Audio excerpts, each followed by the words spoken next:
안녕하세요. 재혼하는 남편, 이혼 전문 안소연 변호사입니다. 요즘 이혼이 정말 많다고 하죠. 우리가 자녀가 있는 경우에 이혼하고 상대방하고 정말 끝!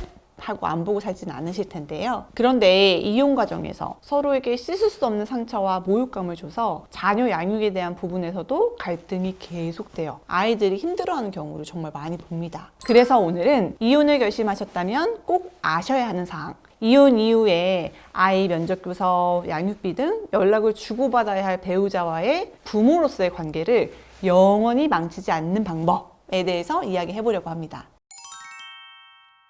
오늘 영상에서 제가 당부드리고 싶은 것은 딱 한 가지입니다. 바로 이혼 과정에서 나의 가족을 참여시키지 말라는 거예요. 이게 무슨 말이냐면 당사자의 싸움은 그냥 당사자끼리의 싸움으로 남기셔야 한다는 거예요. 부부간 싸움이 나서 만약에 남편이 아내를 때렸다. 그런 경우라면 당연히 아내 쪽 부모님, 형제가 적극 개입해서 격리시키고 법적 절차를 밟을 수 있어요. 그런 경우를 제외하고 부부 당사자가 어떤 폭력적 행위가 없고 자유로운 대화가 가능한 상황인데 배우자 일방의 가족이 이혼 과정에서 도움을 준다는 명분으로 상대방에게 연락해서 이래라 저래라 이야기를 하고 당사자에게 실시간으로 조언을 하는 등 이혼 과정에 개입하는 건 정말 피하시는 게 좋습니다. 제가 이렇게 가족이 개입해서 봉합이 되거나 10개 싸울 거 1개만 싸우게 되는 상황을 본 역사가 없습니다. 오히려 가족 중에 한 명이 적극적으로 나서서 제부 그러는 거 아니죠 뭐 이런 이야기를 하면서 이혼 과정을 들쑤시면 그걸 계기로 더 감정이 악화가 돼요. 당연하죠. 상대방 입장에서는 부부간 내밀한 이야기를 시댁 또는 친정 식구에게 말을 해? 그리고 도대체 어떻게 이야기를 했길래 나를 비난하는 거야? 아마 또 본인 유리한 이야기만 했겠지 이러면서 대화 당사자인 부부 일방에 대한 신뢰가 아예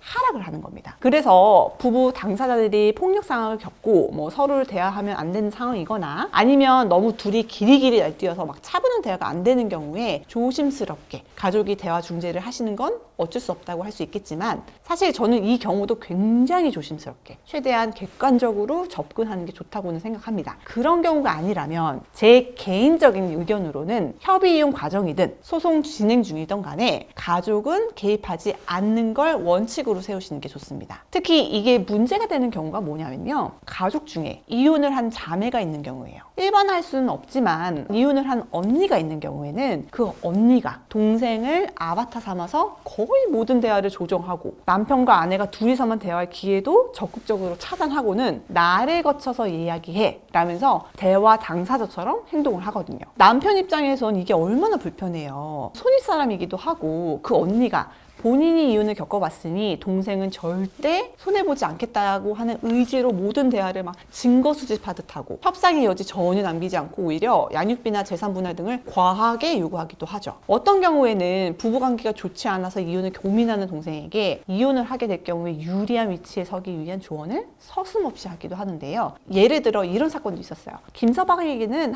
방학 동안 나랑 같이 저기 지방 가서 한 달 살기 하고 온다고 해 라고 조언하고는 아이를 데리고 나와서 멀리 지방에 가서 자리 잡고 올라오지 않고 별거 기간을 오래 지속하면서 아이와 아빠의 정서적 유대감을 약하게 하는 경우도 있고요. 아내 핸드폰을 가져가서는 마치 아내인 것처럼 남편과 대화를 하면서 이혼 조건을 까다롭게 내는 경우도 실제로 있습니다. 가족이 이혼을 하게 생겼는데 최대한 손해 안 보고 이혼하는 게 당연히 중요할 수는 있지만 이 과정에서 정작 아내와 남편이 직접 이야기를 하면서 서로 양보할 부분은 양보하고 조율하는 협의의 기회를 뺏는 거예요. 이혼이라는 게 신분관계를 정리하는 거라서 수십 년을 함께 살아온 당사자들이 직접 본인의 혼인 생활을 어떻게 정리할지 어떤 방향으로 이후의 대화 여지를 남겨놓을지 등등을 정해야 자녀 문제로 연락을 하던 뭐 미처 챙기지 못한 물건이라도 건네주던 간에 이후 대화를 할 때 매끄럽고 자연스러운 거잖아요. 그런데 가족이 개입을 하고 당사자를 대신해 버리면 이런 과정이 생략되는 거니까 서로에 대한 마지막 남은 사람 대 사람으로서의 신뢰마저 잃어버리고 정말 악만 남게 되어서 결과가 좋지는 않더라고요. 이혼 후에 자녀 면접 교섭하는 날짜,